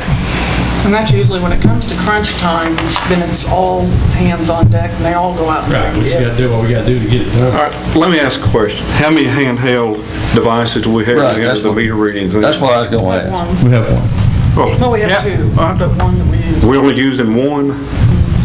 They How do we last get the month- readings that second man takes into the handheld then? This last month, they didn't even get used, because with everybody going out there, it was just paper read. Okay, let's, normal times, we've got 2 people reading meters with one handheld device. How do we enter the information that man does not have the device in for the meters he reads to get it into the electronic device? Usually I'll enter them in for them, or Becky here in the office will. Out of the Wow. books. Out of the book. One has a book, one has handheld. Right. And back when our old contractors had it, they would They all had all book. books, yeah. If I'm not mistaken, we paid that contractor a little over $19,800 a year, somewhere in that area. That's $1 something a meter. It's almost $20,000 a year to read the meters. Something meters, so he got. For that same $19,000, now we have a full-time employee, so we, For 6. Well, we did have, but you We gotta did have. remember, We haven't that filled was that when we had position. 5 in that That- position, now we had 4 over in that department, now we're down to 3 right now. That's what I just added up. But why have, we're getting off the track on the personnel. Why are we down to 3? Because if we posted the open position? Yes. We finally got that done. Yeah, but Okay. where's the 5th person that was hired to have that position? The 5th person that was hired for meter reading, where'd he ever go? Well, I asked in budget time if Jerry had all his people. And that's what I was getting at, because I know when I was here, that when Tony was here, that position person went away. The position was still there, we just never, I don't think the council ever told him he just had to man up with 4, and that's what he did. And I think that rolled down to you, right? And that's why I asked in budget time if you had all your people. And if you, I guess you thought at that time you can effectively run your department with 4 people, hey, that's good for us. But now I see, is that different? Yeah, you know, we thought, there was times where we thought, we were gonna be 4, we could make everything work. Be nice now having that extra hand, that would. I'm starting to begin to see now that it would be nice to have that Well- meter reader. We're really getting off track. Yeah. But since the can's been opened, the reason we did not replace that 4th person, because I don't remember if it started when Tony was here or not, but I know that Jerry and I had the conversation numerous times that he told me he did not need that 5th person a lot of the time. He needed extra people in the summertime when it was mowing season to do this, and we decided it would be more economical for the city to hire part-time temporary workers through hiring partners or someone else when we needed additional help to do the common labor details and putting someone on full-time. Now, that's why we didn't fill the 5th person. But you have a problem with him being able to do his job in the way that it's being done. Yeah, I don't think the 5th person would be able to do it. Because with everybody else, you know, you're saying you need the person in order to go out and read meters because you don't want the 2 people to go out and do it part-time, get it done. You want one person to solely just do it. You say it takes 7 days for one person to read meters and 4 days for... Perfect condition. 4 to 5 days in perfect conditions, and closer to 7 days for one person to do it, 6 to 7 days. So it's more efficient then to read the meters in 7 days for one person? Not necessarily. Well, you just said you're using 4 days. In 4 days, 2 people can read it. 7 days, one person can read it. Perfect condition. Perfect conditions, and no water leak or Yeah, sewer. that's perfect You have to conditions. I pull mean- that person off. That's if you have no other pressing activities. When I say perfect conditions, I'm saying, it's above freezing. Boxes aren't full of water. Like last month, we're not chipping ice out of the box to get to the meter. I mean, even in perfect conditions, you still have to get in the meter and clean the dirt off the meter to read it. So, I mean, that's a given. I know if you just go out and drive these routes, it looks simple. But you got to stop and think what you have to actually do to get out and where you have to be and park to get out. I really don't want to send one person down to Lamar reading meters. I feel more comfortable having 2 people there, one to wash the other one's back. There's a lot of places you can't pull up into, and I don't want them walking down 82. I mean, it's just a safety issue. But So on Lamar, Jerry, you've got one driving, one getting out and going. I usually do on Lamar. Yeah, I'll make sure that when they start that book, that's where they're at. They're on Lamar, so. And it expedites the time that both of them are out there. Right. Exposed on the highway. Right. I mean, with the crew that we have, I mean, it's any time I can pick up an extra few days here and there. If I have to put someone else on another job, somebody help get finished up and move to the next one, that's what I'm shooting for. Well, most of the work they do require, I mean, if they're out digging and running equipment, you need 2 people there anyway. So this way you can... At least 2 people. Right, this way you can free up, you get them done quicker so you can free up and have them out doing the heavy work. I mean, we've been extremely busy, especially these last 3 months have just been, Yeah, I know it's we've been going at it. We either fixing water leaks, reading meters, sewer, whatever. I mean, it's just been a nonstop thing. Like I said, this last month, in December, there was just no possible way.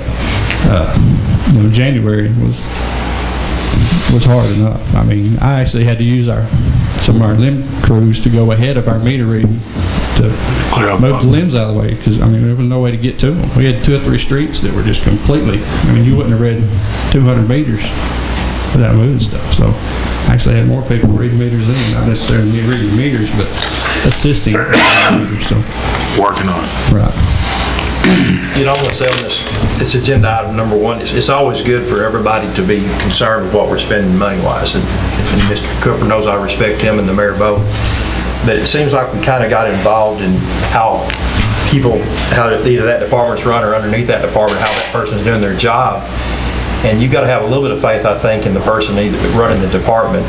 And this might have been handled a little bit better coming to the personnel meetings after this meeting and discussing it, how this was ran, and maybe it has been, but it gets to the point where if we're having council meetings and discussions about how individual employees that work for Jerry are doing their job, we're not ever going to get any major things accomplished in the city. We're going to be spending a lot of time on the minute details, I think, and so that's the only thing. And I've talked to Jerry a couple of times about this. I've heard this issue before, and he gave me some good explanations, so I didn't pursue it any further. I thought that was fine.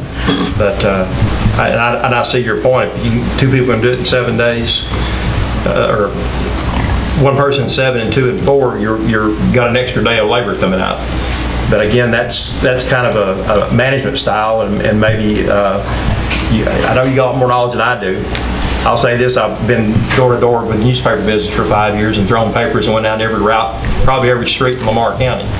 So I know how it is to go back and forth, and the weather and the limbs and water and all the conditions. So I just think that it's going to bog this council down if we continue too much along this track.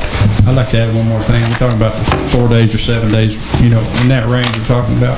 I can honestly can't tell you exactly how many days it would take one person to read these meters. I mean, I've been here a long time and I've never seen one person read them all. I'm just throwing that out there. I've seen it up to taking almost 2 weeks to get.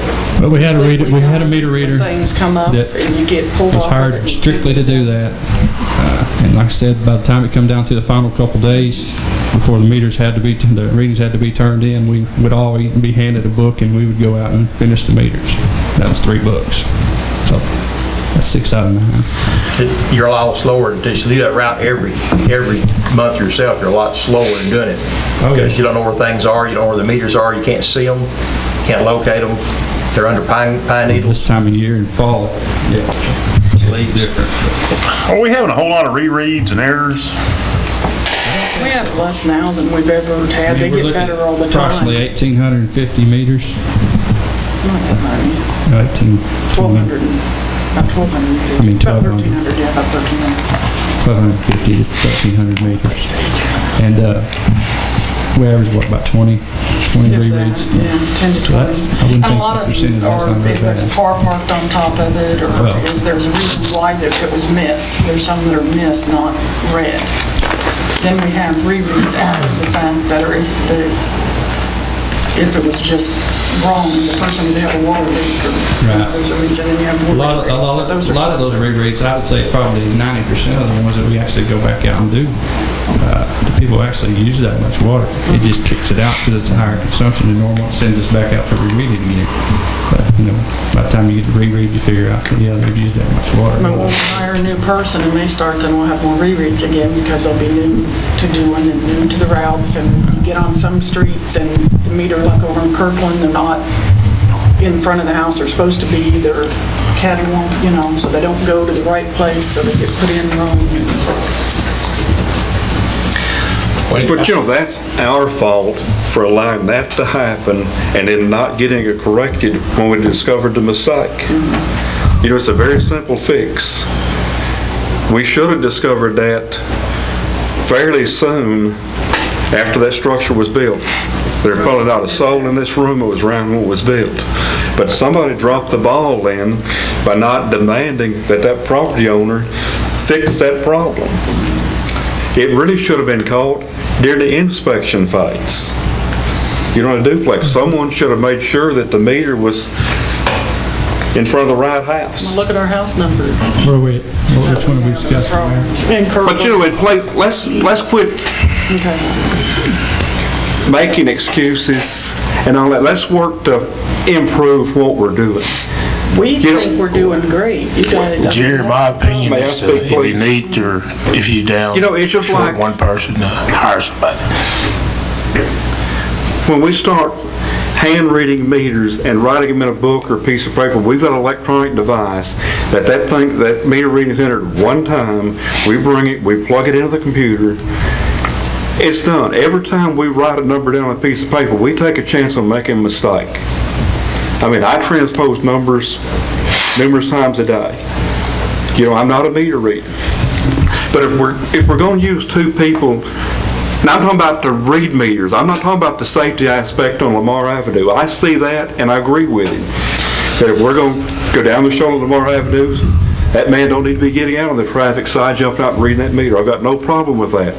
But if we're in a neighborhood reading meters where 2 people are actually reading meters, we need to rework our routes where we read it with 2 people efficiently, and get the handheld devices programmed where we can do that. I've got no problem at all with doing that, but I think when we start writing those numbers down in a book, whether they sit there in the truck and enter the electronic device, or if they bring that book in and someone in this office reads those numbers and enters them in the computer again, we're just, the opportunity there for mistakes. Who enters them into the computer off the handwritten? Sometimes I do if I have time to do it, or Carol or Becky. Becky's gone. I read them in. You can do a book in about 5 minutes. The other handheld, is it? What? Yeah, we have 2 handhelds. Yeah, we have 2 handhelds, so I can find out what it does. But when you enter it in on the computer, it's as fast as you can do a 10 key. It's, Even as, Well, we have, do it, yeah, it's we like- also have problems with the handheld. that's what you do in the handheld too. You enter that number into the handheld, right? yeah. But I So don't you- sit there and do it in the handheld. When it comes in, you just bring the book up and you And a real- flip through. I mean, it takes you. I'll be honest with you, I would like to see them wrote down and put in the handheld. For the pure simple fact that handheld occasionally crashes and we lose everything. That puts us even further behind. You can back it up so much, but This month, the being on the paper this month with all the problems that we had with the estimating has been a lifesaver when people come in. I mean, I like having the physical first number that they went out and got off there because we're still having to estimate because Well, they haven't caught up. now I understand where the mayor's coming from as far as see them right then and write it down right then, you're not overlooking numbers. But maybe we need to look at using both handhelds. We're gonna go from one side and see if, how we need to make, to make that work, but. That's all I want, is to be efficient, and it sounds like it's not being efficient if you have to bring it in, somebody else has to put it into the handheld. Well, it takes a whole lot less time just to put it into that than it does to read the actual meters. I mean, we're not talking about a long time as far as typing anything. Does all your weekly work, I mean, everything gets done that's supposed to get done? This is not hindering. I agree with Mike. We can't, I mean, we gotta let y'all manage your department. I mean, Joey's got law enforcement experience, he don't need to come in here and tell Matt, this is the way I used to do it. That's just my opinion. Well, we're in the business of selling water. And it's a primary priority as far as revenue. And it's a beast you have to carry every month. And pressure is there monthly. And I'm sure that you want it done as fast and efficient as you possibly can get it done and out of the way each month, Jeremy. Exactly. And you're there, you're on the ground and having to see what needs to be done when it needs to be done. You're in the action. And if it's being done accurately and efficiently for the most part, and it sounds like it is, then that's the bottom line. It's done quicker now than it was in the years past. We haven't given plenty of time for billing, and it used to be down to billing time. We're still trying to get pre-reads and trying to get, and it was tough. Jared, do you know another way you can do it more efficiently if you had better tools? Like, is there a system out there that'll do it as you do it in the field? It automatically loads it into our system so Becky doesn't have to do it or you don't have to upload it? I mean, You may explore that, and it's fixing to be budget time, so maybe something you can bring to us. yeah, in a perfect world, we'd have radio read. You have sidewalks too. Yeah.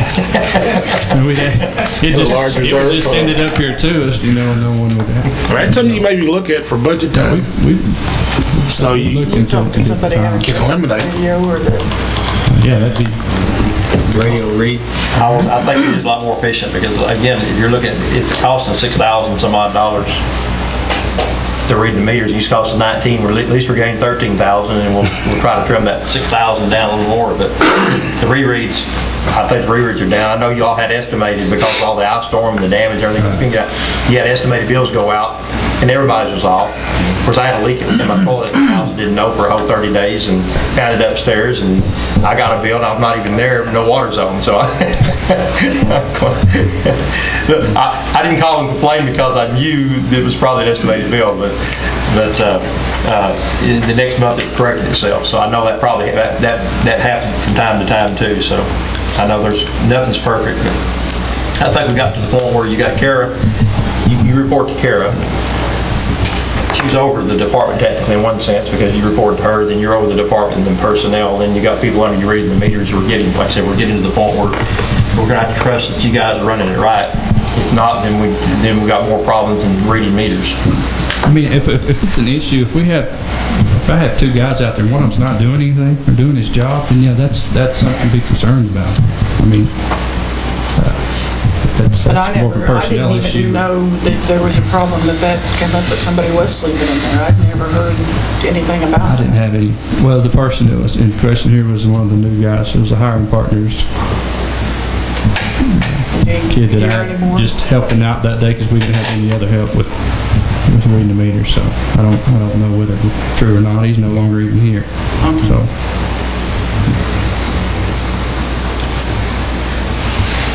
That's good to get this open. Anyone else have anything on the meter reading item?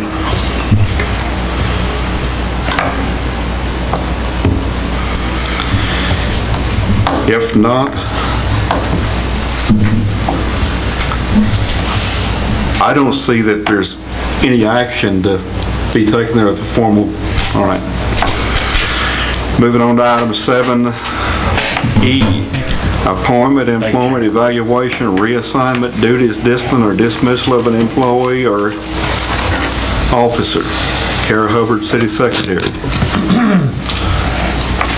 Do you wish this item be heard in closed session or open? We're all just here anyway, so might as well just do it here. All right. At the request of City Secretary Kara Hubbard, the appointment, employment, evaluation, reassignment, duties, discipline, or dismissal will be heard in the open session. I requested this to be on the agenda. Sometimes, Kara, who is your supervisor? The supervisor, Yeah. the council, the council had appointed and said that I answer or report to the mayor. Okay, so the mayor is your I don't know if supervisor. reporting to, if I'm supposed to report daily activities to the mayor, or if he's supposed to supervise me on a daily activity, on a daily basis, I don't know. I have no idea. Can I interrupt just a second? You know, it's not that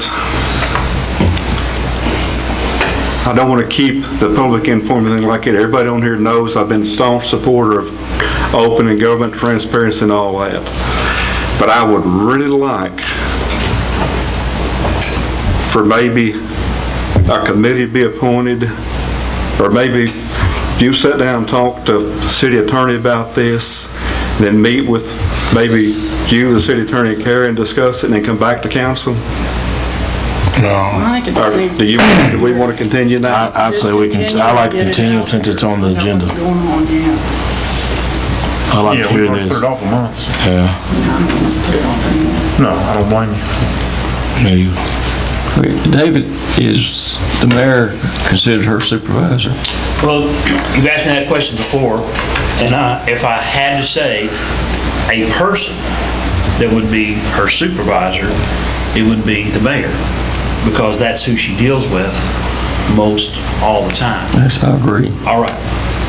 But the problem, she's got the same problem that I do. My boss is not the mayor. The mayor cannot tell me what to do. He can't fire me. He can't fire Carol.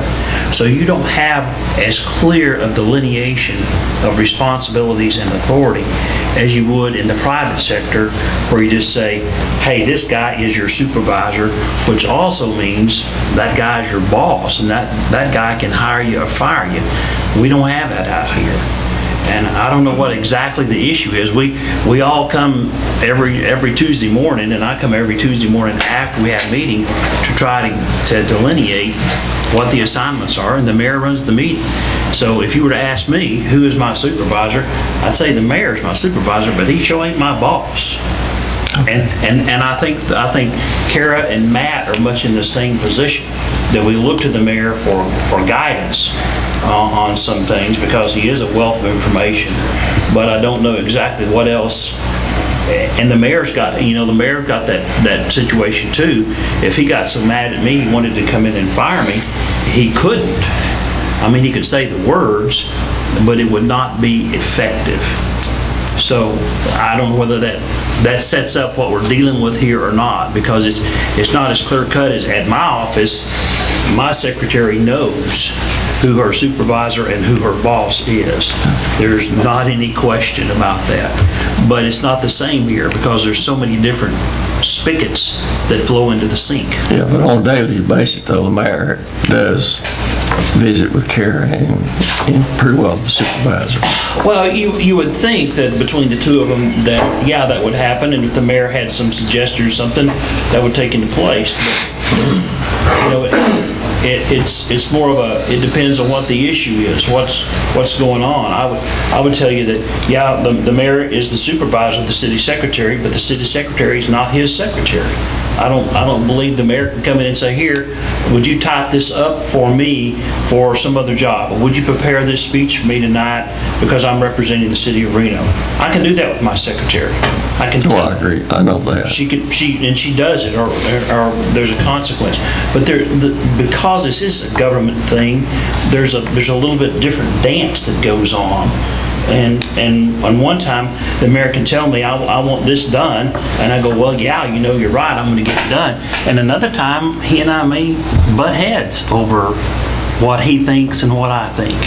And in that situation, he's not really my boss, and he's not really my supervisor, but I'm listening to what he has to say, as I hope he listens to me. So it's a pretty unique situation, and in order to say, okay, absolutely, this was an issue here, you'd have to know exactly what was going on between the two of them at the time.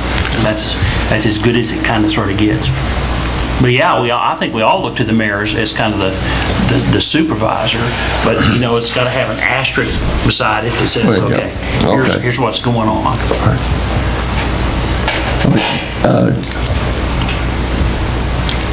You sent out an email to the council After I talked to the attorney under his advice about what had happened in my office. you got angry and We had a heated discussion. I didn't get angry, it became heated. I didn't go into detail of what was discussed. I didn't say anything. It was a little short email explaining to the council that there was an issue and what he said when he walked out. So, for information only, not for anything but information. So you didn't discuss that email with the mayor, but you don't send it out to the council? No. I didn't appreciate the email because to me, it was you just agitating the council. You agitated me because you didn't go to your supervisor. He didn't know anything about it. And that causes problems. It caused problems with them. I don't know who it caused problems for. Sorry, Mr. Plums, let me interrupt. You know, I'm not fixing to go into great detail. I'm not fixing to talk bad about anyone on this council or any city employee. You know, I think we've got a great city secretary. We hit a bump in the road, you know, a big bump in the road. Since that bump in the road, I think we both had our eyes opened and maybe look at things from the other's point of view some. As far as drawing the line in the sand as to where my duties are and her start and stop, there's no way we're ever going to do that, regardless of who's sitting in this position. It's not going to happen. It's impossible. You know, I made a mistake when I made a comment to her about resigning. I shouldn't have done that. It was wrong. I was upset. I was mad. I've got over it. The day or two after that, when we had our discussion, is the last time I've made any comment at all about that towards her. I really think that we both learned from that experience. We learned a lot. That's what I want to know. That's it. That's what I want to know. If something like that, I did not send it out in malice. I sent it out because it was information. We had a meeting that night. We had checks that needed to be signed. There was business that needed to be taken care of. That's the way it ended. It wasn't my place to call him. I called the attorney, asked the attorney. He said, it's information. You send it to the council. That's it. And that's all I did. I didn't go, you know, I just sent it out there and I got different responses back. But that night, the meeting came. He came in, business as usual. Everything went fine. Then you move forward. I think something as serious as the mayor talking about a resignation, we need Exactly. immediately, I think. And that's what, with the attorney, it was brought up, if he did resign and I didn't tell the council that that was said, then where does that leave if I didn't tell you and he doesn't show up? And I'm like, well, he said, but I didn't let anybody know what was said. I was happy to get the email because it was a very important piece of information us as a council needed to know. I don't want to receive emails about a meter reader sleeping or routes are bad or the police department's only stopped 2 cars yesterday, but I believe that was pertinent information and I think we all needed to know. And those are the emails that I want to get and not a copy of your schedule or a copy of your activities. But I think it was very important that we needed to know that because us as a council, as a city, we needed to address that as soon as possible if that did happen, if you were to do that. So, and I'm glad y'all guys got it worked out and it didn't take any action on our part, which didn't affect the city. We hadn't missed a beat as far as I'm concerned. We had the city government haven't missed a beat as far as taking care of the citizens. And that's what the meeting that night after it happened that morning went and didn't miss anything. So it's like, okay, done. We both learned, well, it's just like the city attorney said, you get 2 people, you're not going to agree all the time on all the issues.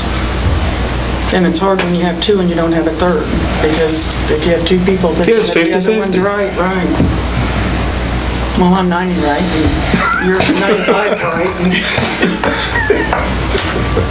But we can both be right and both be wrong at the same time. The big thing or the main point of all this I see is that, it's opened both of our eyes. We're looking at the way the other one thinks a little bit more than we have in the past. I'm not going to speak for her, but as far as I'm concerned, I think we've had a darn good relationship over the past 5 years, almost 5. I was gonna say 90%. We're going to hit some more bumps and roads. I sit there and tell you we're not going to disagree. I'm lying to everybody in this room. But in those 5 years, We're going to disagree. our agendas has been really great. But now they're starting to look like agendas that I wasn't on the council, I was an employee, that used to come out. With some of these items on here, and Mr. Mike mentioned them earlier, this is clouding our agenda. And this is going backwards to where we used to be. I hope not. This is. I see the same thing you're saying. This is proof. We're going back to where it was prior to 5 years ago. My opinion, humble opinion. I think part of the problem, you kind of alluded to it, is that there's not a clear delineation between supervisor and reporting to. It's always meant to me, reporting to never meant supervisor to me. That meant you get sick today, you got to call somebody and say, I can't make it to work. Who are you going to call? The mayor being the obvious choice. He's our liaison between the council and you. And you're working at and the chief of police is working at the desire of the council. And we actually have 3 department heads, but there's been a little bit of cloudiness on the part of Water and Street,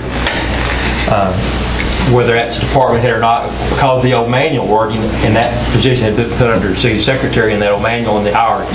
So it's a little bit different. The other 2 hierarchies are under mayor, and then at one point in time they put it under council.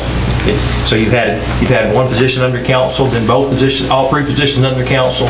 So there's a lot of confusion, and hopefully some of it we could straighten out, and some of it's because of not having the title of city administrator that was done away with, and some of those duties have been put on the city secretary. So it's made it really tough, but we do have to have a liaison. There's no way this council can sit here and meet for the day-to-day activities of the city. There's no way. You have to have somebody overseeing it, and you do have a mayor that is very well involved. But you still have to, the person that's here 40 hours a week. The person who's here has to the buck has to stop somewhere. And you've got, in the past, we've had mayors that maybe not show up once a week.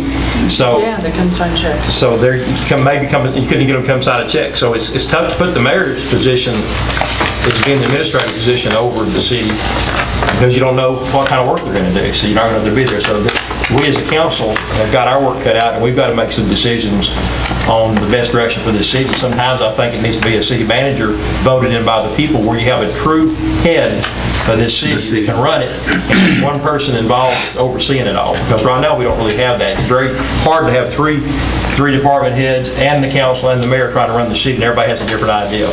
So it makes it really tough. And I'm glad to hear that it got worked out. Well, that's my main thing. I just want to get worked out. Yeah, I was glad to see it got worked out. And I think both of them do a good job.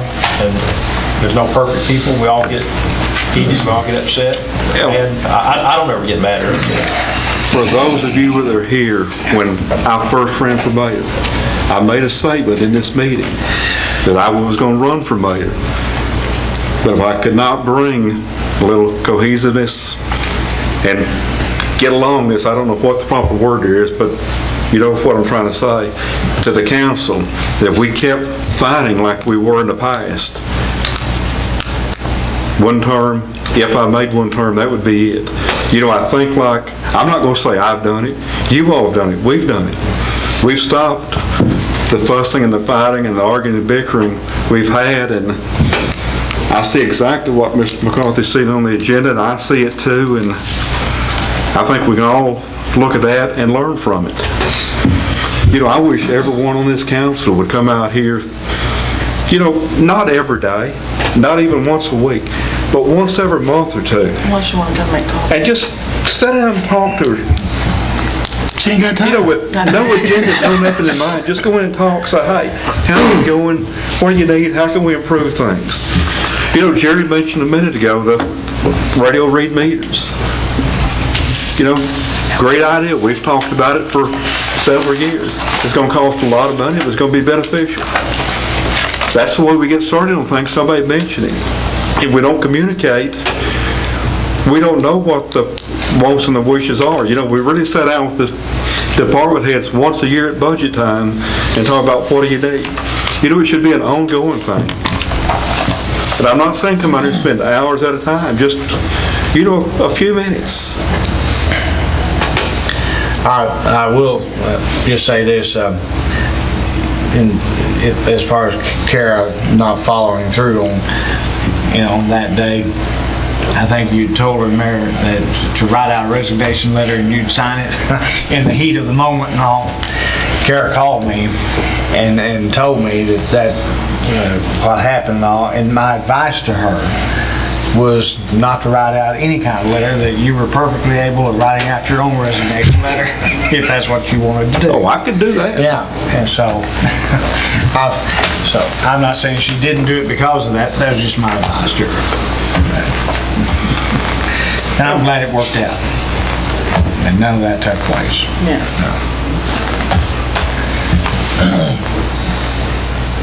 I assume we're not going to take any action on this item then? Nope. You know, I had a thought, and it's completely gone. We can refer to. Oh, I know what it was. And I want to apologize to everyone in the TV audience for waiting this late in the meeting to do it, but with this item on there, I felt it'd be kind of hypocritical to do it earlier. Everyone's received emails from me. Kara is now a certified municipal clerk. Yeah. Hey. One of 300 and how many? Or No, there's 700. 700 something. There's less than 1,000 in the state of Texas. That's, well, She that spent- has graduated, but overall, they're not all active now. She spent many hours going to training, doing correspondence, taking tests, worked very hard at this. I think we owe her a pat on the back and a round of applause. You know, I wanted to do it with the Boy Scouts in here so bad, but I couldn't do it. Congratulations, Karen. Thank you. Now I'm recertifying. And she did make the newspaper Sunday. No, I made it, yeah, I made it a while back. All right, anyone else have anything? If not, I'll declare the meeting adjourned.